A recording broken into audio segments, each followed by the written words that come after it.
Napapansin mo bang may mga araw na tila mas matagal lumubog ang araw? Alam niyo ba na may paliwanag ang astronomy dyan? Tinatawag itong summer solstice. Pero ano nga ba ang summer solstice at bakit mas mahaba ang araw kaysa gabi kapag nangyayari ito?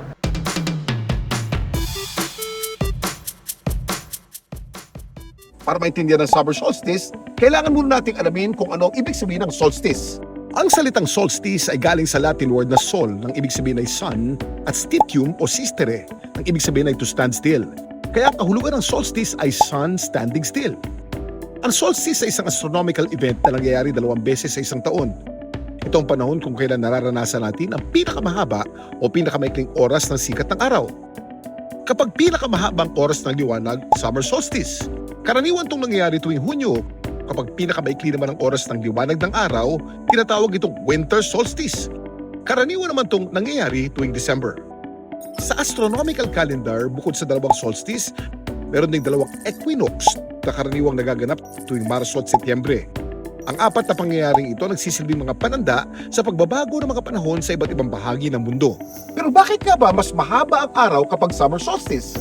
Dahil nakatagilid ang axis ng daigdig habang umiikot ito sa araw, may mga panahong mas direktang nasisinaga ng liwanag ang isang bahagi ng mundo.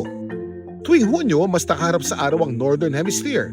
Dahil dito, mas tumatagal ang oras ng liwanag ng araw at nagkakaroon ng summer solstice. Ito rin ang opisyal na hudyat ng pagsisimula ng tag-init sa Northern Hemisphere. Sa Southern Hemisphere, kabaligtaran naman ang nararanasan kung saan nagsisimula ang taglamig. Dahil alam ng mga siyentipiko ang hugis ng orbit ng Earth, bilis ng pag-ikot nito at ang pagkahilig ng axis nito, maaari nilang matukoy ang eksaktong petsa kung kailan maaabot ang posisyong ito bawat taon.